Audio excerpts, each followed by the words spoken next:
मैं यहाँ आया आपसे कुछ बातें कहने के लिए और कुछ गंभीर बातें कहना चाहता हूँ। हालांकि इस देश में अब परंपरा टूट गई है गंभीर व्याख्यानों की, गंभीर भाषणों की। आजकल इस देश में जिस तरह के भाषण होते हैं वो भाषण मुझे लगता नहीं कि इस देश को कोई दिशा दे पा रहे। गंभीर बातें होती नहीं है, न समाज में हो रही हैं, न पार्लियामेंट के अंदर हो रही हैं। जिनको देश की दिशा देनी चाहिए वो दिशाहीन हो गए हैं। तो दिशाहीन लोग कभी समाज को दिशा नहीं दे पाते। मेरे जैसे आदमी को इस काम में लगना पड़ा, ये मैं बहुत खुशी से नहीं लगा हूं। देश की परिस्थितियां, देश के हालात, बढ़ते हुए इस देश के ऊपर अंतर्राष्ट्रीय दबाव, बढ़ती हुई गुलामी, टूटता हुआ समाज, शक्तिहीन होता हुआ समाज, बढ़ती हुई गरीबी, बेरोजगारी, ये तमाम बड़े कारण हैं जिन्होंने मेरे जैसे नौजवान को बहुत अंदर से परेशान किया है। और उस परेशानी में ही मैं इस काम में लगा हूं। मेरे सोचने का ढंग थोड़ा फर्क है। किसी भी समस्या के बारे में मैं जब विचार करता हूं तो थोड़ा गहरे जाता हूं उस समस्या में। उसका शायद एक कारण यह भी हो सकता है कि मैं विज्ञान और तकनीकी का विद्यार्थी रहा और आज भी हूं। तो विज्ञान और तकनीकी का विद्यार्थी होने के नाते किसी भी समस्या की समाधान तलाशने के लिए उसके जब तक हिस्टोरिकल एस्पेक्ट को समझ नहीं लेता तब तक मुझे वो समस्या समझ में नहीं आती। इस देश में वर्तमान में जो परेशानियां हैं उन परेशानियों को भी मैंने वैसे ही समझने की कोशिश की है। और इस देश की परेशानियों को समझने के लिए पिछले कुछ वर्षों में मैंने लगभग 20,000 से ज्यादा दस्तावेज इकट्ठे किए हैं। ये जो डॉक्यूमेंट्स मैंने इकट्ठे किए हैं ये इंडिया ऑफिस लाइब्रेरी के डॉक्यूमेंट्स हैं, लंदन के, ब्रिटिश हाउस ऑफ कॉमन्स की लाइब्रेरी के डॉक्यूमेंट्स हैं, दुनिया के तमाम दूसरे देशों की लाइब्रेरीज और आर्काइव्स से निकाले गए डॉक्यूमेंट्स हैं। कुछ डॉक्यूमेंट हिंदुस्तान की आर्काइव्स से निकाले हैं मैंने, और उनके आधार पर जो मेरी समझ बनी है वही आपसे शेयर करने आया हूं। वो सही भी हो सकती है, गलत भी हो सकती है, और विनम्रता से यही कह रहा हूं कि अगर आपको कहीं गलत लगे तो आप जरूर मुझे सुधारने की कोशिश करें। ये एक बड़ा अभियान है, देश का काम है जिसमें मैं लगा हुआ हूं, और अगर मुझसे गलती होगी तो सारे देश को उसका नुकसान सहन करना पड़ेगा। तो ये आपकी जिम्मेदारी है कि मेरी गलतियों को सुधारें। देश आजाद हो गया है और आजादी के 50 साल पूरे हो गए। सारे देश में राजनीतिक स्तर पर एक जश्न जैसा माहौल है, हालांकि उसकी आत्मा मरी हुई है। और माहौल इस तरह का है कि हम तो आजाद हो गए हैं, 50 साल पूरे हो गए हैं, ये देश गणतंत्र हो गया है। और हिंदुस्तान की पार्लियामेंट में भी उस दिन 15 अगस्त माने 14 अगस्त की रात 1997 को आपने जो कुछ देखा वो देखा ही होगा। आजादी का एक बड़ा मेला सा मनाया गया। इस देश में आजादी के जश्न मनाने की भी कुछ ऐसी परंपराएं पड़ रही हैं, जैसे उदाहरण के लिए इस देश में आजादी का जश्न मनाने के लिए अमेरिका से एक संगीतज्ञ आ गया था, यानी। तो हिंदुस्तान की आजादी का जश्न मनाने के लिए अमेरिका से संगीतकार बुलाया जाता है, ये मेरे समझ के बाहर की बात है। उस यानी को हिंदुस्तान की आजादी के बारे में क्या समझ है और कितनी समझ है, और साथ ही साथ उस यानी को संगीत की कितनी समझ है जो मेरे देश में चलता है और बजाया जाता है। फिर एक दिन मैंने सुना, अखबारों में पढ़ा कि हिंदुस्तान की आजादी का जश्न मनाने के लिए अमेरिका की एक नाटक कंपनी आई, उसका नाम था पॉल टेलर की कंपनी। तो पॉल टेलर की कंपनी हिंदुस्तान के 10-12 शहरों में नाटक करती थी, और पॉल टेलर जो है उस नाटक के माध्यम से दिखाने की कोशिश करते थे, लेकिन उनको मालूम नहीं था कि झांसी की रानी लक्ष्मीबाई कौन थी और उसने क्या क्या किया था। वो कोशिश करते थे हिंदुस्तान की आजादी का इतिहास बताते, लेकिन उसी दृष्टि से कोशिश करते थे जैसे अमेरिका वाले हिंदुस्तान को देखते हैं, भारत को देखते हैं। और दुर्भाग्य ये है कि हिंदुस्तान की आजादी के जश्न के जितने कार्यक्रम हो रहे हैं वो सब विदेशी कंपनियों द्वारा स्पॉन्सर हो रहे हैं। माने जिन विदेशी कंपनियों के कारण इस देश की आजादी चली गई थी, जिस ईस्ट इंडिया कंपनी और अंग्रेजों के कारण इस देश की आजादी चली गई थी, अभी उन्हीं देशों की कंपनियों को हमारे देश की आजादी से इतना प्यार कैसे हो गया। टेलीविजन पे रात दिन विज्ञापन आप देखिए तो जितने विज्ञापन हिंदुस्तान की आजादी के कार्यक्रम के आते हैं वो सब विदेशी कंपनियों द्वारा प्रायोजित किए हुए होते हैं। तो ये कुछ विद्रूपताएं हैं, ये कुछ विडंबनाएं हैं इस देश की। और इसी विडंबना के बीच में मेरी बात आपसे कहने की कोशिश कर रहा हूं कि ये जो आजादी के 50 साल पूरे हुए हैं, हम कहां आ गए हैं और हुआ क्या है पिछले 50 साल में। पिछले 50 साल में जो कुछ इस देश में हुआ है उसको अगर ठीक से समझना हो मेरे जैसे विद्यार्थी के लिए, तो मैं हिंदुस्तान के पिछले 500 साल को भी समझना चाहता हूं कि पिछले 500 साल इस देश में क्या हुआ है। और पिछले 500 साल इस देश में जो कुछ हुआ है अगर वो समझ में आ जाएगा तो अभी जो कुछ चल रहा है वो भी आपके समझ में आ जाएगा। और मैं मेरी बात यहां से शुरू कर रहा हूं कि इस देश में कोई आजादी आई नहीं है और इस पर ताली बजाने की जरूरत नहीं है। ये मेरे दिल का दर्द है। इस देश में कोई आजादी आई नहीं है।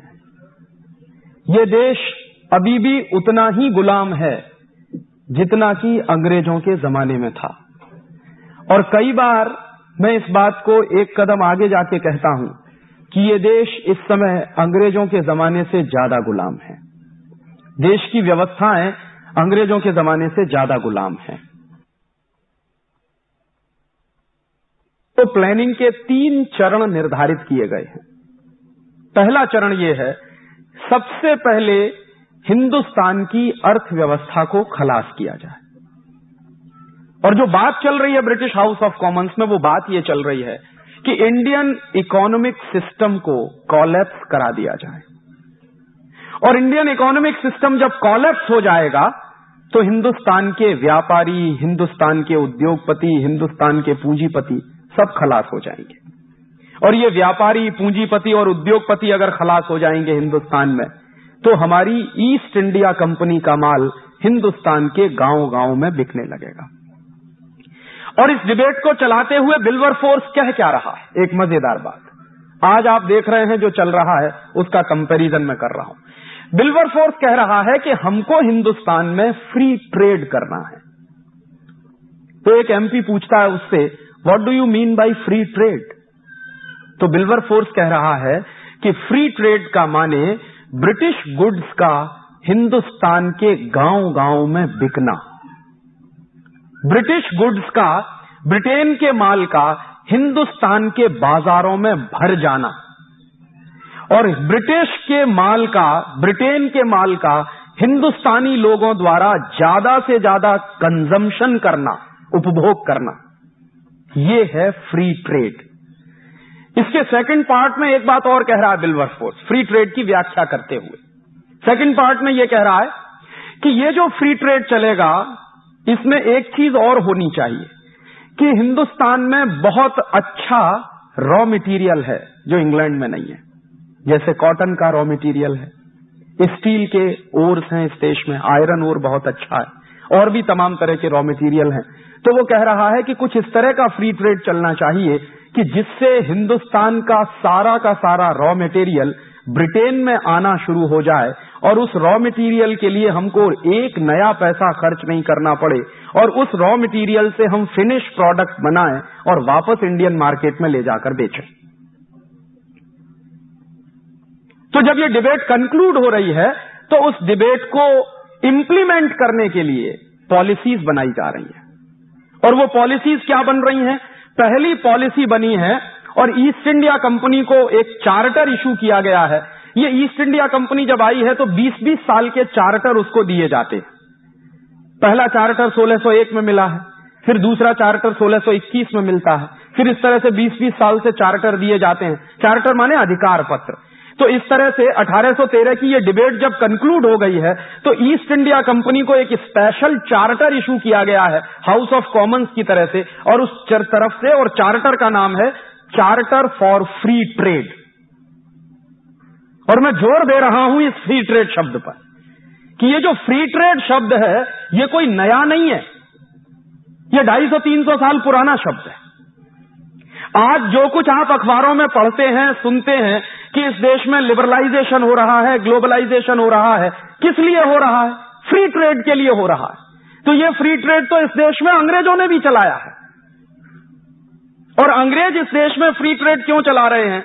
इंडियन इकोनॉमिक सिस्टम को बर्बाद करना है और ब्रिटिश इकोनॉमिक सिस्टम को इस देश में स्थापित करना है, इसके लिए वो फ्री ट्रेड चला रहे हैं। तो उस फ्री ट्रेड में पॉलिसीज क्या बन रही हैं? जो सबसे पहली पॉलिसी बनी है कंपनी सरकार की, 1813 में इस देश में कंपनी की सरकार है, ब्रिटेन की सरकार नहीं। ब्रिटेन की सरकार आई है 1858 के बाद, रानी की सरकार सीधे 1858 के बाद आई है। उसके पहले कंपनी की सरकार है, माने ईस्ट इंडिया कंपनी की सरकार है। तो ईस्ट इंडिया कंपनी की सरकार जो है वो पॉलिसी क्या बना रही है? फ्री ट्रेड का चार्टर आ गया है और उसके आधार पर जो सबसे पहली पॉलिसी बनाई जा रही है वो पॉलिसी क्या है? ब्रिटिश माल पर हिंदुस्तान में कोई टैक्स नहीं लगेगा और उसके बदले में जो हिंदुस्तानी माल होगा उस पर ज्यादा से ज्यादा टैक्स लगाया जाए। नतीजा क्या निकलेगा? अगर ब्रिटिश माल इस देश में टैक्स फ्री हो जाएगा तो गांव-गांव में ब्रिटिश माल सस्ता हो जाएगा और हिंदुस्तानी माल पर लगातार टैक्स बढ़ा दिया जाएगा तो हिंदुस्तानी माल महंगा हो जाएगा। तो स्वदेशी माल महंगा हो जाएगा और विदेशी माल सस्ता हो जाएगा। इसके लिए पॉलिसी बनाई है कंपनी सरकार ने जिसको कहा गया है चार्टर फॉर फ्री ट्रेड, और उसके तहत इस देश में अंग्रेज कुछ कानून बना रहे हैं। कानून क्या बना रहे हैं? ब्रिटेन के माल पर तो टैक्स हटा दिया पूरी तरह से और कोई इंपोर्ट ड्यूटी नहीं लगेगी ब्रिटेन के माल पर, और हिंदुस्तानी माल बनाने वाले लोगों पर सबसे पहला टैक्स लगाया गया central excise and salt tax. और ये अंग्रेजों ने क्यों लगाया है सेंट्रल एक्साइज टैक्स? ताकि हिंदुस्तान में माल बनाने वाले लोगों का माल महंगा हो जाए। तो सेंट्रल एक्साइज टैक्स लगा दिया, माने जो वस्तुएं बन रही हैं उस पर उत्पाद कर, वस्तुओं के उत्पादन पर कर। उसके बाद हिंदुस्तानी व्यापारी उन वस्तुओं को बाजार में बेच रहे हैं तो कंपनी सरकार ने वस्तुओं के बाजार में बेचने पर भी कर लगाया है जिसको उन्होंने कहा है सेल्स टैक्स। फिर तीसरा कर कि वस्तुओं के उत्पादन पर कर, वस्तुओं के बाजार में बिकने पर कर, और उन वस्तुओं के बिकने से जो आमदनी आ रही है उस पर भी टैक्स, और उसका नाम अंग्रेजों ने रखा है इनकम टैक्स। तो उत्पादन पे सेंट्रल एक्साइज, बिक्री पर सेल्स टैक्स, बिक्री से होने वाली आमदनी पर इनकम टैक्स। उसके बाद वस्तुओं का आवागमन जो है, ट्रांसपोर्टेशन जो है, उस पर अंग्रेजों ने एक टैक्स लगाया है जिसका नाम है ऑक्ट्रॉय टैक्स, चुंगी नाका। और उसके बाद एक आखिरी टैक्स और लगाया अंग्रेजों ने। अंग्रेजी सरकार क्या करती थी, कंपनी सरकार क्या करती थी कि कहीं कहीं पुल बनाती थी, तो पुल पर से माल लेके जब ट्रक गुजर रहा है तो आपको पुल का कर देना है, क्योंकि हमारी सड़क आप इस्तेमाल कर रहे हैं। तो उसको उन्होंने नाम दिया टोल टैक्स। तो कितने टैक्स लगा दिए अंग्रेजों ने? वस्तुओं के उत्पादन पर सेंट्रल एक्साइज, वस्तुओं की बिक्री पर सेल्स टैक्स, उसके बाद इनकम पर इनकम टैक्स, उसके बाद ट्रांसपोर्टेशन के लिए आपको टोल टैक्स और ऑक्ट्रॉय टैक्स। और ये पांचों टैक्स अंग्रेज लगा रहे हैं इस देश के उद्योगपतियों पर ताकि इस देश के उद्योगपतियों का नाश किया जाए। और इसके बदले में जितना भी ब्रिटेन से माल आ रहा है इस देश में उस पर से सारे टैक्स हटा लिए गए हैं, क्योंकि ब्रिटेन का माल इस देश के गांव-गांव में उनको बेचना है। नतीजे क्या निकलते हैं? जब ये पांचों के पांचों टैक्स लग जाते हैं, और उस जमाने की बात कर रहा हूं आज से लगभग 200 साल पहले की, 1844-1850 में, 150 साल पहले की, उस समय मैंने एक दिन हिसाब लगाया कि अंग्रेजी सरकार ने कुल कितना टैक्स लगा दिया हिंदुस्तान के व्यापारियों पर। तो पता चल रहा है कि हर 100 रुपए के व्यापार पर 127 रुपए का टैक्स है। और इस बात की गंभीरता को समझिए कि हर 100 रुपए के व्यापार पर 127 रुपए का टैक्स है। तो एक दिन हाउस ऑफ कॉमन्स में डिबेट चल रही है और एक एमपी कह रहा है कि हिंदुस्तान के व्यापारियों पर इतना टैक्स लगा दिया है, ये सब मर जाएंगे।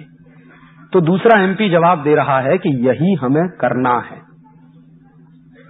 एक दूसरा एमपी खड़ा हो जाता है तो वो कहता है कि दोनों हाथ में लड्डू हैं हमारे, या तो हिंदुस्तानी व्यापारी मर जाएंगे, माने 100 रुपए पर अगर 127 रुपए टैक्स देना पड़ जाए तो या तो वो आदमी मर जाएगा और या वो बेईमान हो जाएगा।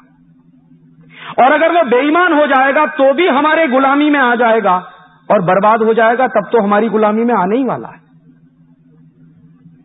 अब आप ध्यान करिए इन दो बातों को कि इस देश में टैक्सेशन का सिस्टम क्यों लाया जा रहा है, ताकि हिंदुस्तान के व्यापारियों को, पूंजीपतियों को, काम करने वालों को, उत्पादकों को बेईमान बनाया जाए या फिर उनको खलास कर दिया जाए। ईमानदारी से काम करें तो खलास हो जाएं और बेईमानी से काम करें तो टैक्स की चोरी करें, और टैक्स की चोरी करें तो हमेशा ब्रिटिश सरकार के अधीन रहें, क्योंकि चोरी करने वाला आदमी कभी आंख में आंख डाल के बात नहीं कर सकता। और इसके लिए फिर उन्होंने डिपार्टमेंट्स बना दिए, income tax department, central excise department, toll tax वाला डिपार्टमेंट, सेल्स टैक्स वाला डिपार्टमेंट, ऑक्ट्रॉय वाला डिपार्टमेंट। और आपको मैं बताऊं कि ये पांचों के पांचों डिपार्टमेंट आज आजादी के 50 साल में भी चल रहे हैं। अंग्रेजों ने इन डिपार्टमेंट्स को बनाया था हिंदुस्तान के व्यापारियों का सत्यानाश करने के लिए। तो मुझे लगता था कि जब 1947 में इस देश में आजादी आई तो अंग्रेजों द्वारा बनाए गए ये पांचों डिपार्टमेंट्स बंद कर देने चाहिए थे, लेकिन वो आज भी चल रहे हैं। और उसी दौर की एक जानकारी और दूं कि अंग्रेजों ने सबसे पहले जब इनकम टैक्स लगाया तो उसकी रेट क्या है, कितना इनकम टैक्स देना पड़ता है। तो अंग्रेजों का जो सबसे पहला इनकम टैक्स का रेट है वो 97% का है। माने 100 रुपए की इनकम है तो 97 रुपए का टैक्स आपको देना पड़ेगा, माने सिर्फ 3 रुपया आपको मिलेगा। और आपको शायद ये मालूम होगा, कुछ बुजुर्ग यहां बैठे होंगे इस सभा में, आजादी के 1947 के बाद कम से कम 20-25 साल तक इनकम टैक्स इस देश में 97% लगता रहा है। आजादी के बाद की बात कर रहा हूं। 1970-72 तक 97% ही इनकम टैक्स लगता रहा है इस देश में, जबकि आजादी आ गई थी 1947 में। तो मेरा सबसे पहला और गंभीर प्रश्न यह है कि जो टैक्सेशन का स्ट्रक्चर अंग्रेजों ने बनाया, वही टैक्सेशन का स्ट्रक्चर इस समय देश में चल रहा है। अंग्रेजों ने क्यों बनाया? हिंदुस्तानी व्यापारियों को बर्बाद करने के लिए, और हिंदुस्तानी व्यापारी बर्बाद हुए। 1835-1840 में इस देश की क्या स्थिति है व्यापार के क्षेत्र में, उसका एक आंकड़ा है, और ये आंकड़ा statistics British house of Commons की डिबेट से मैंने निकाला। हाउस ऑफ कॉमन्स की डिबेट चल रही है तो एक एमपी कह रहा है कि हिंदुस्तान का व्यापार है कितना पूरी दुनिया में।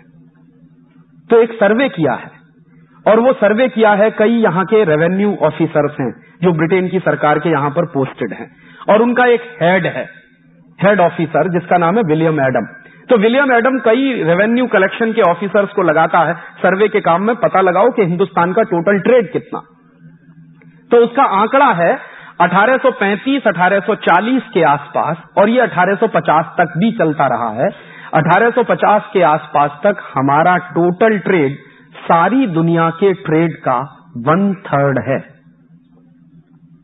माने पूरी दुनिया में अगर उस जमाने में $100 बिलियन का ट्रेड चल रहा हो तो $33 बिलियन का ट्रेड अकेले हिंदुस्तान का है। इसको एक दूसरे तरीके से भी कह सकते हैं कि आज से 150 साल पहले इस देश का कुल व्यापार सारी दुनिया के व्यापार का 33% है। और इस बात को एक तीसरे तरीके से ऐसे भी कहा जा सकता है कि 1850 के आसपास तक दुनिया में जो टोटल एक्सपोर्ट हो रहा है, उस एक्सपोर्ट में हिंदुस्तान का प्रतिशत 33% है। और आज आजादी के 50 साल के बाद हिंदुस्तान का हिस्सा टोटल वर्ल्ड मार्केट में कितना है जानते? रिजर्व बैंक ऑफ इंडिया के फिगर्स हैं, ये मेरे नहीं, last year reserve bank of India की रिपोर्ट ये बता रही है कि टोटल वर्ल्ड ट्रेड में हिंदुस्तान का कंट्रीब्यूशन क्या है? 0.01%। हम जब गुलाम हैं अंग्रेजों के, और अंग्रेज इस देश का सत्यानाश करने पर तुले हुए हैं, और 150 साल पहले की ये बातें हैं, तब इस देश में कोई हाई टेक नहीं है, तथाकथित हाई टेक नहीं। हाई टेक तो है, लेकिन ये जो सो कॉल्ड हाई टेक है वो नहीं है। इंडस्ट्रीज का स्ट्रक्चर भी मेगा स्ट्रक्चर नहीं है, माने मेगा प्रोजेक्ट्स इस देश में नहीं है। तब हमारा टोटल वर्ल्ड मार्केट में कंट्रीब्यूशन 33% है। और आज इस देश में लाखों लाख करोड़ रुपए के इन्वेस्टमेंट के बाद, 244 नेशनल पब्लिक सेक्टर के होने के बाद, इतनी विदेशी कंपनियों को बुलाने के बाद, हिंदुस्तान में इतने बड़े बड़े घराने होने के बाद, इतनी हाईटेक लेने के बाद, टोटल वॉल्यूम ऑफ ट्रेड कितना है? 0.01%। तो हम तरक्की की तरफ बढ़ रहे हैं या विनाश की तरफ बढ़ रहे हैं? कहा यह जा रहा है कि आप बहुत तरक्की कर रहे हैं। तो मैं मानता था कि तरक्की होती अगर 33% वाला ट्रेड हमारा 50% हो गया होता, 70% हो गया होता, तो मानता कि हिंदुस्तान ने तरक्की कर ली है। लेकिन यह तो घट के 0.01% पे आ गया। तो हम तरक्की कर रहे हैं या कहीं पीछे की तरफ जा रहे हैं? और इसी के साथ याद आ गई एक बात, तो बता रहा हूं, विलियम एडम ने जो सर्वे कराया है, उस सर्वे में कुछ ऐसे आश्चर्यजनक तथ्य हैं जो आप सुनेंगे तो चकरा जाएंगे। विलियम एडम अपनी रिपोर्ट में लिख रहा है कि 1835-1840 के आसपास हिंदुस्तान में स्टील बनाने वाली 10,000 फैक्ट्रियां हैं, आज से 150 साल पहले। और वो जो 10,000 स्टील बनाने वाली फैक्ट्रियां हैं, उनमें जो स्टील बनता है 1850 के आसपास, वो स्टील इस क्वालिटी का है कि आप उसको वर्षों वर्षों तक पानी में पड़ा रहने दीजिए, उस पर जंग नहीं लग सकता। वो मेहरौली का खंभा सैकड़ों साल से खड़ा हुआ है, उस पर 1% भी कहीं जंग नहीं है। और आज आधुनिक टेक्नोलॉजी से बनने वाले किसी भी स्टील को आप अपने आंगन में फेंक दीजिए, 3 महीने बारिश में उसको पड़ा रहने दीजिए, मैं चैलेंज से कहता हूं उस पर जंग लग जाएगा। 150 साल पहले स्टील बन रहा है इस देश में, तो उस पर 1% का जंग नहीं लगता, वर्षों वर्षों तक ऐसे ही है। और 10,000 फैक्ट्रियां स्टील बना रही हैं, और टोटल प्रोडक्शन ऑफ स्टील कितना है उस जमाने में, यह सुनेंगे तो और आश्चर्य करेंगे। टोटल स्टील प्रोडक्शन है 1850 में हिंदुस्तान का एक साल का करीब 80 से 90 लाख टन, एक साल का। और आज जानते हैं कितना स्टील प्रोडक्शन है इस समय देश में? मुश्किल से 72 से 75 लाख टन। इतने मेगा प्रोजेक्ट्स हैं, इतना हैवी इन्वेस्टमेंट है, इतने बड़े बड़े सफेद हाथी हमने खड़े किए हुए हैं, तब स्टील प्रोडक्शन है 70 लाख टन के आसपास। और उस जमाने में 10,000 स्टील बनाने की फैक्ट्रियां हैं, तो उनका स्टील प्रोडक्शन है करीब 80 से 90 लाख टन। और हिंदुस्तान 1850 में स्टील एक्सपोर्टिंग कंट्री रहा है। और ये दस्तावेज ब्रिटेन के पार्लियामेंट के हैं, जब एक एमपी कह रहा है कि ईस्ट इंडिया कंपनी के जितने जहाज बनाए गए हैं, वो सब हिंदुस्तान के स्टील को इंपोर्ट करके बनाए गए हैं। और उस जमाने में 1850 के आसपास सबसे बढ़िया जो स्टील बनता है वो हिंदुस्तान में बनता है, या फिर एक दूसरा देश है डेनमार्क में बनता है। तो डेनिश स्टील जो माना जाता है वो इंडियन स्टील से उस जमाने में 19 है, और इंडियन स्टील डेनिश स्टील से 21 है। और अगर 10,000 स्टील बनाने के कारखाने हैं और इतना बड़ा स्टील के उत्पादन का तंत्र है, तो जरूर कोई ना कोई जबरदस्त हाईटेक रहा होगा इस देश में। ये एक अलग बात है कि हम उसको जानते नहीं, क्योंकि अंग्रेजों ने वो दस्तावेज नष्ट कर दिए। और उन्हीं अंग्रेजों के दस्तावेजों के कुछ दूसरे हिस्से हैं जिनके आधार पर पता चला है कि हिंदुस्तान में सबसे ज्यादा स्टील प्रोडक्शन होता था 1850 के आसपास सरगुजा में। सरगुजा मध्य प्रदेश का एक इलाका है। इस पूरे सरगुजा में स्टील बनाने के सबसे ज्यादा कारखाने रहे। और सरगुजा में स्टील बनाने के कारखाने क्यों रहे? तो ये बात सब जानते हैं कि सरगुजा में आयरन ओर सबसे ज्यादा है। मध्य प्रदेश का जो इलाका है सरगुजा, उसमें आयरन ओर सबसे ज्यादा है, इसलिए उस जमाने में सबसे ज्यादा स्टील बनाने के कारखाने हैं। और स्टील बनाने का काम कौन करते हैं वहां? तो जिनको आप ट्राइबल्स पीपुल कहते हैं, वो उस जमाने के सबसे बड़े स्टील प्रोड्यूसर लोग हैं, जिनको हम मानते हैं कि ये तो पढ़े लिखे नहीं है, क्योंकि इनके पास डिग्री नहीं है, क्योंकि इन्होंने बीटेक नहीं किया, क्योंकि इन्होंने एमटेक नहीं किया, क्योंकि इन्होंने पीएचडी नहीं किया। लेकिन सच्चाई यह है कि हिंदुस्तान के सबसे बड़े स्टील प्रोड्यूसर हैं वो। और अभी भी सरगुजा के इलाके में मैंने तो मेरी आंखों से देखा है, आज भी आजादी के 50 साल बाद भी कुछ लोग बचे हैं जो स्टील बनाने की टेक्नोलॉजी जानते हैं। लेकिन दुर्भाग्य यह है कि वो टेक्नोलॉजी आगे तक पहुंच नहीं रही है। वो टेक्नोलॉजी खत्म कैसे हुई? अंग्रेजों ने ये हिंदुस्तान के स्टील बनाने वाले कारखाने बंद कराए। कैसे बंद हुए?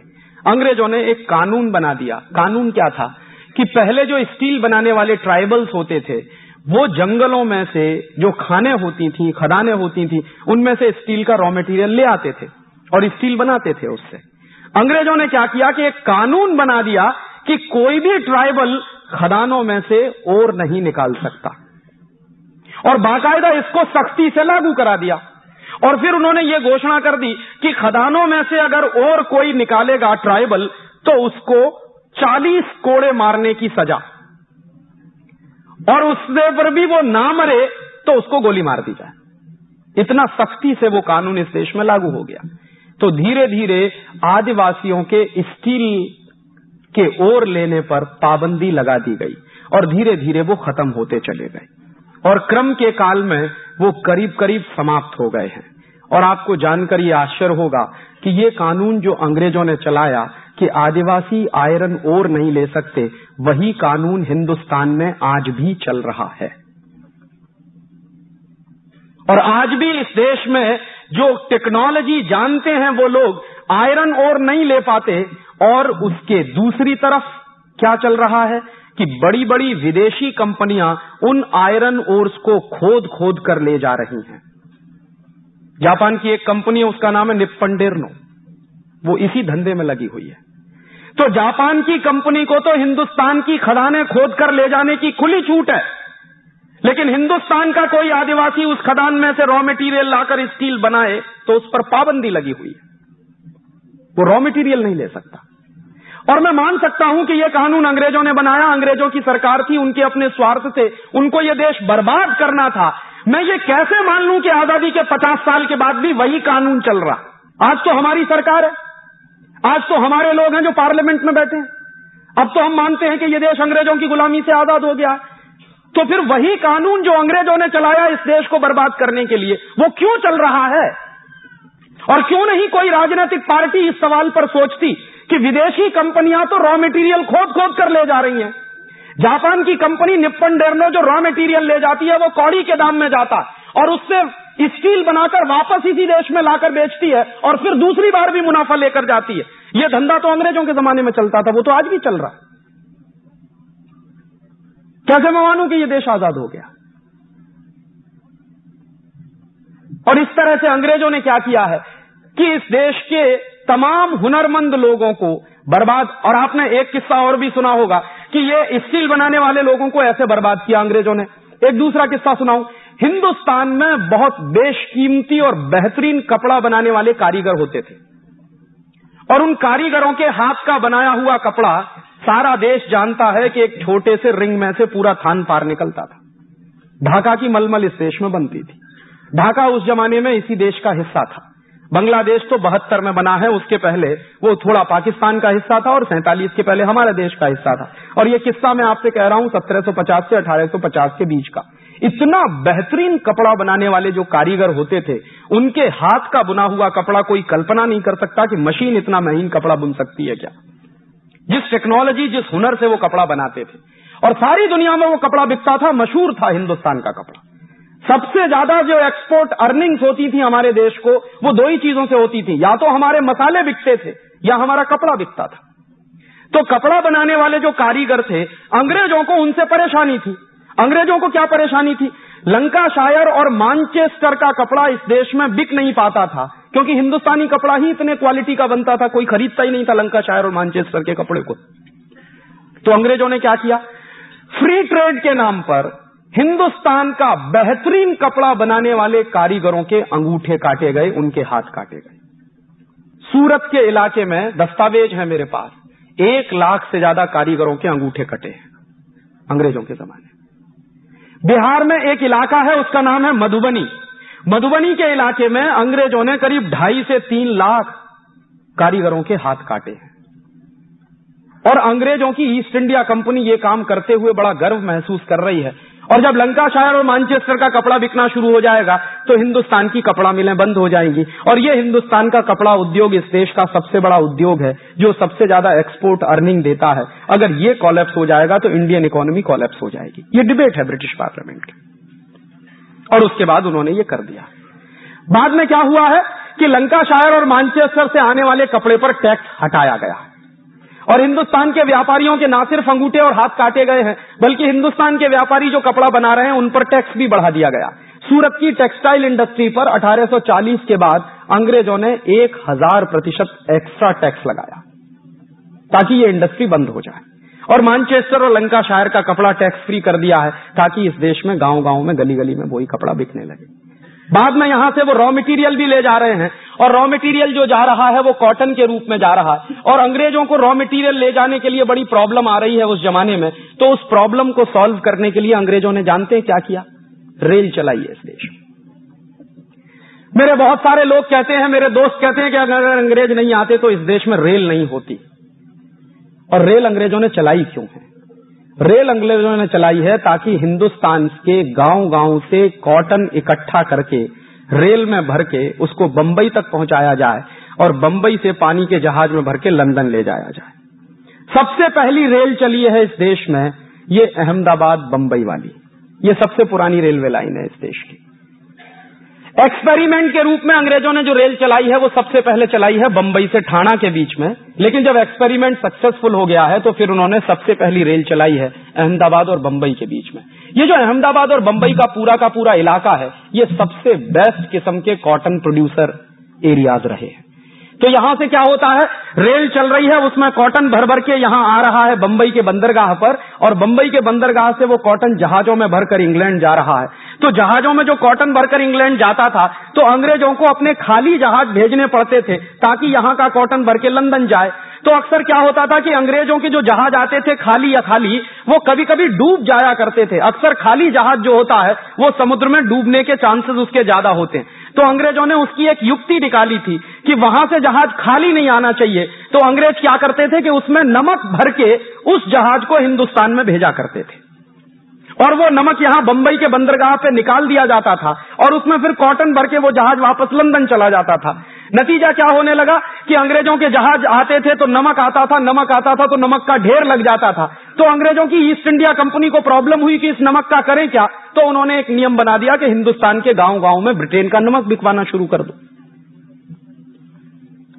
तो इसके लिए उन्होंने क्या किया? इसके लिए उन्होंने ये किया कि हिंदुस्तान में जो अपना नमक बनता था स्वदेशी, उस पर टैक्स लगा दिया और ब्रिटेन का जो नमक आता था उसको टैक्स फ्री कर दिया। नतीजा क्या निकला कि हिंदुस्तान में अंग्रेजों का गांव-गांव में नमक भी बिकने लगा। और ये बात गांधी जी को बर्दाश्त नहीं थी।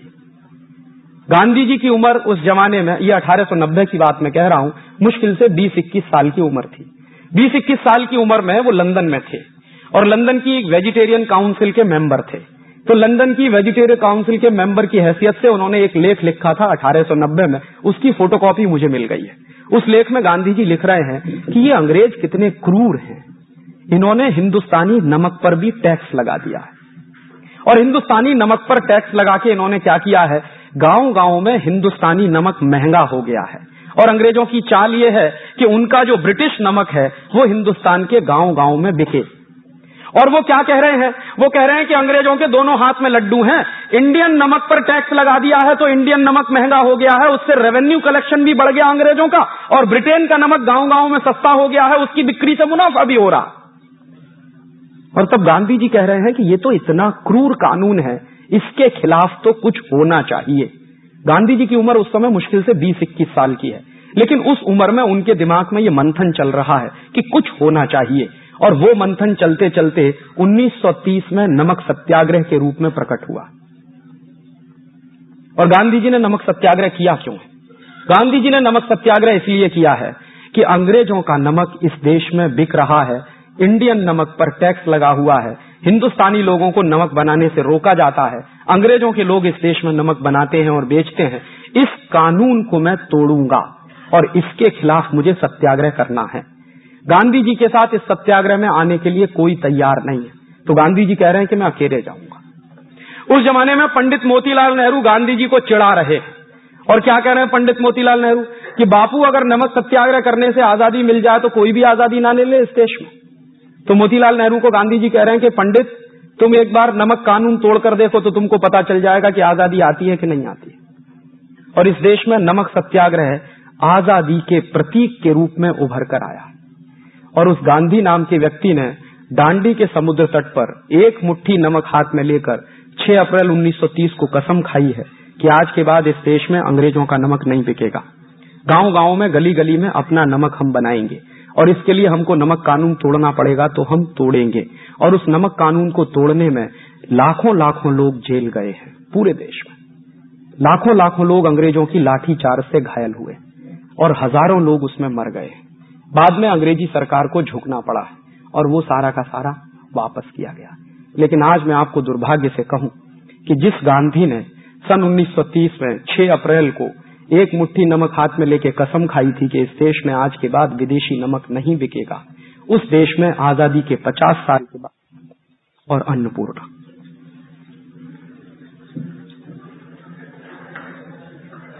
और ये ताली बजाने की बात नहीं,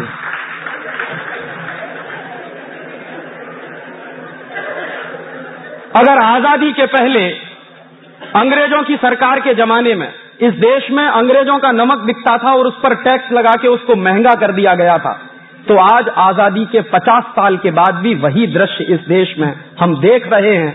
और क्या दृश्य देख रहे हैं कि हिंदुस्तान की सरकारों ने विदेशी कंपनियों को नमक बनाने के लिए खुली छूट दे दी है। इस नमक को बनाने में कौन सी हाई टेक है, आप जरा मुझे बताइए। नमक को बनाने में कौन सी मशीन लगती है, ये मुझे बताइए। सूरज की रोशनी होती है, समुद्र का पानी होता है, सूरज की रोशनी और समुद्र के पानी के मिलन से नमक बन जाता है और हिंदुस्तान में हजारों साल से ये टेक्नोलॉजी इस्तेमाल होती है। सारी दुनिया के कई देशों में यही टेक्नोलॉजी इस्तेमाल होती है। और इस काम के लिए भी अगर विदेशी कंपनियों को बुलाया जाए तो मैं कैसे मान लूं कि ये देश आजाद हो गया है। और कहीं गांधी जी की आत्मा देखती होगी स्वर्ग से तो 8-8 आंसू रोती होगी कि जिस देश में मैंने नमक सत्याग्रह किया उस विदेशी कंपनी का नमक ना खाया जाए, इसके लिए आज इस देश के लोग बाजार में विदेशी कंपनी का नमक खरीद रहे हैं। शायद हमको मालूम नहीं है हम कितना बड़ा नेशनल क्राइम कर रहे हैं जब ये काम हम कर रहे हैं। और इसलिए मैं मानता नहीं कि ये देश आजाद हो गया है। इस देश में गुलामी के पहले की जो व्यवस्थाएं थी, आजादी के पहले की जो व्यवस्थाएं थी, वही व्यवस्थाएं चल रही हैं और अंग्रेजों ने इस तरह से इस देश को खलास किया है। एक दो और उदाहरण दूं आपको कि अंग्रेजों के जमाने की व्यवस्थाएं कैसे चल रही हैं। 1865 में अंग्रेजों ने इस देश में एक कानून बना दिया, उस कानून का नाम था इंडियन फॉरेस्ट एक्ट। और ये कानून अंग्रेजों ने क्यों बनाया? ये कानून अंग्रेजों ने बनाया कि हिंदुस्तान में जंगल जो होते थे वो ग्राम समाज की संपत्ति होते थे, गांव सभा की संपत्ति होते थे। तो गांव के लोगों का जंगल पर अधिकार होता था और जब जंगल गांव समाज की संपत्ति होते थे, ग्राम सभा की संपत्ति होते थे, तो जंगलों की रखवाली करने का काम गांव के लोगों का होता था। और गांव के लोग मानते थे कि ये हमारी प्रॉपर्टी है, तो उस प्रॉपर्टी को सुरक्षित और संरक्षित रखने के उन्होंने 50 तरीके अपनाए थे। हिंदुस्तान में आज भी एक ऐसी जाति है राजस्थान में जिस जाति का नाम है विश्नोई। और एक बार मैं ये विश्नोई जाति के लोगों के गांव में जाके आया। अलवर जिले के आसपास के इलाके में ये विश्नोई जाति के लोग काफी रहते हैं। तो एक बार मैं उनके गांव में गया था व्याख्यान करने के लिए। तो मैंने उनके गांव के सरपंच और मुखिया से कहा कि आप मुझे अपने गांव का इतिहास बताइए पहले, फिर मैं आपसे कुछ कहूंगा। पहले तो मैं आपसे सुनने आया। तो गांव के मुखिया ने बताया कि राजीव भाई, सन 1865 में अंग्रेज सरकार ने हमारे विश्नोई जाति के हजारों लोगों का कत्ल किया। मैंने कहा क्यों? तो उन्होंने बताया कि उसका मतलब ये था कि अंग्रेजों ने एक कानून बनाया था, उस कानून का नाम था फॉरेस्ट एक्ट। तो मेरे समझ में आ गया कि अच्छा इंडियन फॉरेस्ट एक्ट, हाँ वही कानून। तो मैंने कहा उसमें तो ये कर दिया था अंग्रेजों ने कि जो जंगल गांव समाज की संपत्ति होते थे, उन जंगलों को सरकार की संपत्ति घोषित कर दिया था, एक ही कानून से, एक ही झटके में। तो होता क्या था कि सरकार की संपत्ति घोषित होने से पहले अंग्रेज जब जंगलों को काटा करते थे तो अक्सर आदिवासियों के साथ उनके झगड़े होते थे। आदिवासी पेड़ कटने नहीं देते थे, अंग्रेज पेड़ काटते थे। और उस विश्नोई गांव के लोगों ने मुझे बताया कि जब अंग्रेज लोग हमारे यहाँ पेड़ काटने के लिए आते थे तो हमारी महिलाएं पेड़ पकड़ के खड़ी हो जाती थी। पहले महिला का गर्दन कटती थी, उसके बाद पेड़ कटता था। हमारे नौजवान पेड़ पकड़ के खड़े हो जाते थे, पहले नौजवानों का शरीर कटता था, उसके बाद पेड़ कटता था। और हजारों हजारों पेड़ को बचाने के लिए इस तरह से हमारे जाति के लोगों ने कुर्बानियां दी हैं। और ये सब कुछ अंग्रेजों ने किया था 1865 के इंडियन फॉरेस्ट एक्ट के कानून के आधार पर। और 1865 में जैसे ही वो कानून पारित हो गया तो वैसे ही अंग्रेजों ने क्या घोषित कर दिया कि अब पूरे हिंदुस्तान के जो जंगल हैं वो अंग्रेजी सरकार की संपत्ति है। और जब वो सरकार की संपत्ति घोषित हो गए तो सरकार जैसे चाहे उनका इस्तेमाल करे। गांव समाज के लोगों को कोई हक ही नहीं है। उन्होंने हजारों हजारों साल से जंगलों को लगाया है, उन्हीं लोगों का जंगलों पर कोई हक नहीं है जिन्होंने जंगल लगाए हैं, जिन्होंने जंगल खड़े किए हैं। और जिनको जंगलों से कुछ लेना देना नहीं और जो जानते नहीं कि जंगल कैसे लगाए जाते हैं, उनको पेड़ काटने का अधिकार मिल गया, क्योंकि एक्ट बना दिया अंग्रेजों ने। और अंग्रेजों के काम करने का तरीका क्या था कि जब किसी को मारना हो, खलास करना हो, बर्बाद करना हो तो उसके लिए कानून बना दो। तो वो क्या कहते थे, हम तो कानून का पालन कर रहे हैं, माने आपकी जेब कट रही है, आपकी बर्बादी हो रही है और अंग्रेजों के लिए वो कानून का पालन हो रहा है। तो 1865 में उन्होंने कानून बना दिया। अब उस कानून के पालन करने के लिए उन्होंने हिंदुस्तान के हजारों हजारों आदिवासियों को मार दिया, क्योंकि वो जंगल बचाने की लड़ाई लड़ते थे। उस कानून में एक प्रोविजन है। प्रोविजन क्या है? 1865 का जो इंडियन फॉरेस्ट एक्ट है वो ये कहता है कि कोई भी आदिवासी या कोई भी हिंदुस्तानी व्यक्ति जंगल के पेड़ नहीं काट सकता और जंगल से लकड़ी भी नहीं ला सकता, भले ही अपने निजी इस्तेमाल के लिए क्यों ना हो। उसके उल्टे तरफ अगर अंग्रेजी सरकार चाहे और अंग्रेजों के ठेकेदार चाहें तो करोड़ों पेड़ कट सकते हैं। तो अंग्रेजी सरकार को और अंग्रेजी ठेकेदारों को तो लाइसेंस मिल गया पेड़ काटने का, लेकिन हिंदुस्तान के लोग जो जंगलों में रहते थे अगर वो पेड़ काटकर लकड़ी ले आए अपना खाना बनाने के लिए तो उन पर पाबंदी लगा दी उन्होंने कानून से। और अगर कोई भी व्यक्ति जंगल से लकड़ी लाया है खाना बनाने के लिए तो उसको जेल हो जाएगी। और अंग्रेजों ने इसी काम के लिए एक पोस्ट बनाई जिसका नाम था डिस्ट्रिक्ट फॉरेस्ट ऑफिसर, DFO। और ये पोस्ट बनी 1865 में। और इस पोस्ट के आदमी का काम क्या था? यही कि कोई भी हिंदुस्तानी अगर जंगल से लकड़ी काट लाए तो उसको सजा दिलवाना, उसके ऊपर केस बनाना, उसको मारना, उसको पीटना। और दूसरी तरफ अंग्रेजों के ठेकेदार और उनकी कंपनियां पेड़ काटें तो उनको लाइसेंस जारी करना। तो 1865 में यह कानून अंग्रेजों ने बनाया। ठीक है, 1947 में अंग्रेज चले गए, लेकिन कानून अभी भी वही है। और आज भी इस देश में 1865 का वही इंडियन फॉरेस्ट एक्ट चल रहा है जो अंग्रेज बनाकर गए थे।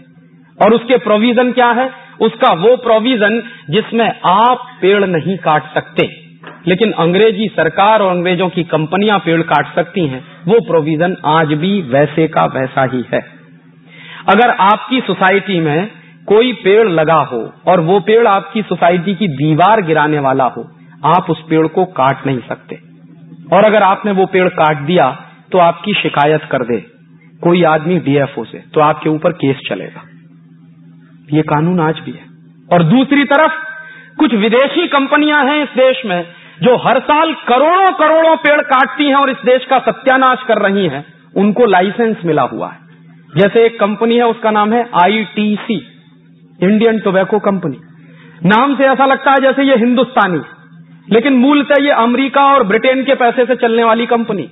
ये कंपनी क्या करती है? सिगरेट बनाती है। और एक साल में इस कंपनी के हिंदुस्तान में 90 अरब सिगरेट बनते हैं। और वो 90 अरब सिगरेट बनाने के लिए इस कंपनी को कागज की जरूरत होती है, क्योंकि सिगरेट की जो तंबाकू होती है वो तो खेतों में पैदा हो जाती है, लेकिन तंबाकू के ऊपर जो कागज लपेटा जाता है वो तो बनाना पड़ता है। और वो कागज लपेटकर जो सिगरेट की स्टिक बन जाती है उसको पैकेट के अंदर बंद करना पड़ता है, तो पैकेट के लिए भी कागज बनाना पड़ता है। फिर उनकी एडवर्टाइजमेंट करनी पड़ती है कंपनी को, तो उसके लिए पोस्टर चाहिए, तो उसका भी कागज बनाना पड़ता है। तो ये company on an average 500 cigarette बनाने के लिए एक पेड़ काटती है, और हर साल ये कंपनी 1400 करोड़ पेड़ काट देती है। उसको लाइसेंस मिला हुआ है, आप अगर एक पेड़ काटें तो आपको जेल हो जाएगी। ये कानून किसका है? ये कानून अंग्रेजों के जमाने का। क्यों चल रहा है, इसका जवाब कौन देगा? 1947 में हम आजाद हो गए थे, ये कानून खत्म हो जाना चाहिए था, लेकिन क्यों चल रहा है अभी भी ये कानून, आजादी के 50 साल बाद तक?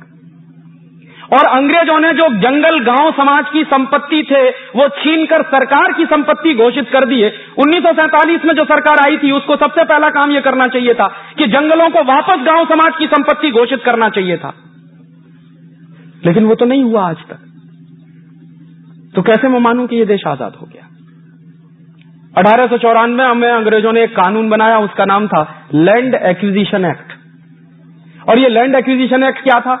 गांव गांव के लोगों की जमीन हड़पने के लिए अंग्रेजों को एक कानून की जरूरत थी, क्योंकि अंग्रेजी पुलिस ऑफिसर जो होते थे वो गांव गांव में जाते थे, लोगों को मारते थे, पीटते थे, उनकी जमीन हड़प लेते थे। और ना सिर्फ जमीन हड़पते थे बल्कि हिंदुस्तान के बड़े बड़े राज्य भी लोग अंग्रेजों ने हड़प लिए थे। यहां के जो कई राजा थे उनकी स्टेट हड़प ली थी अंग्रेजों ने। और ऐसा एक किस्सा तो आप सबको मालूम होगा, झांसी की रानी लक्ष्मीबाई की स्टेट को अंग्रेजों ने हड़प लिया था। और झांसी की रानी लक्ष्मीबाई की स्टेट को जब अंग्रेजों ने हड़प लिया था तो उसी के लिए झांसी की रानी ने युद्ध किया था। बाद में झांसी की रानी की हत्या कराई थी। इसी देश के कुछ गद्दारों ने मिलकर झांसी की रानी को मरवाया था अंग्रेजों के साथ, उसको धोखे से। और वो गद्दार खानदान इस देश में अभी भी मौजूद है। तो झांसी की रानी की हत्या हुई थी। मामला क्या था कि स्टेट थी झांसी की, उसको हड़प लिया था। तो अंग्रेजों का एक ऑफिसर था, उसका नाम था डलहौजी। डलहौजी अक्सर ये कहा करता था कि ये हमको हमेशा स्टेट हड़पनी पड़ती है, गांव गांव की संपत्ति हमको हड़पनी पड़ती है, और इसके लिए हमको बड़ी हिंसा करनी पड़ती है, और अंग्रेजों को बड़ी मुश्किल भी सहन करनी पड़ती है। क्यों ना इसको हड़पने का एक कानून बना दिया जाए? तो उन्होंने संपत्ति गांव की हड़पने का कानून बना दिया, जिसका नाम हो गया लैंड एक्विजिशन एक्ट। और वो लैंड एक्विजिशन एक्ट आज से 103 साल पहले अंग्रेजों ने बनाया, ताकि गांव गांव की जमीन को छीना जाए, किसानों की जमीन को छीन लिया जाए, और वो जमीन छीनकर अंग्रेजी सरकार ईस्ट इंडिया कंपनी को बेचे या किसी विदेशी कंपनी को बेचे। ये धंधा करती थी उस जमाने की अंग्रेज सरकार। और आपको मैं बताऊं कि दुर्भाग्य आज हमारा ये है कि वो 103 साल पुराना कानून आज भी इस देश में चल रहा है। बस इतना फर्क हुआ है कि उस जमाने में अंग्रेज सरकार इस देश के गांव की जमीन छीनकर विदेशी कंपनियों को बेचती थी। अब हमारी सरकारें गांव के किसानों की जमीनों को छीनकर विदेशी कंपनियों को बेच रही है। इतना ही फर्क है। पहले जो धंधा अंग्रेज करते थे, अब वही धंधा भारत की सरकारें कर रही हैं, तमाम प्रदेशों की सरकारें कर रही हैं। और ये सरकारें तर्क क्या देती हैं कि देश के प्रगति के लिए, देश के भले के लिए गांव की जमीन छीनकर विदेशी कंपनियों को देना बहुत जरूरी है। और उसी के आधार पर क्या हुआ है, पिछले 5 वर्षों में सन 1991 से लेकर 1996 के बीच में महाराष्ट्र की हजारों हेक्टेयर जमीन विदेशी कंपनियों को बेची गई है। हजारों हेक्टेयर जमीन गांव के लोगों से छीनकर, उनकी पिटाई करके, उनको मारकर, उनको डरा के, उनको धमका के उनकी जमीनें छीनी गई हैं और विदेशी कंपनियों को दी गई हैं। गुजरात में पिछले 5 साल में हजारों हेक्टेयर जमीन किसानों की छीनकर विदेशी कंपनियों को बेची गई है।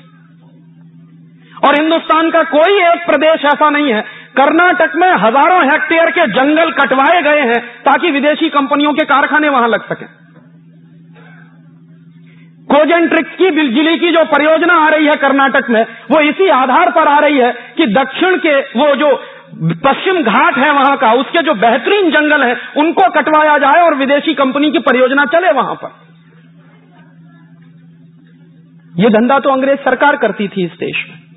अगर वही धंधा आजादी के 50 साल के बाद हमारी सरकार कर रही है तो इसको मैं अंग्रेजी सरकार कहूं कि हिंदुस्तानी सरकार कहूं?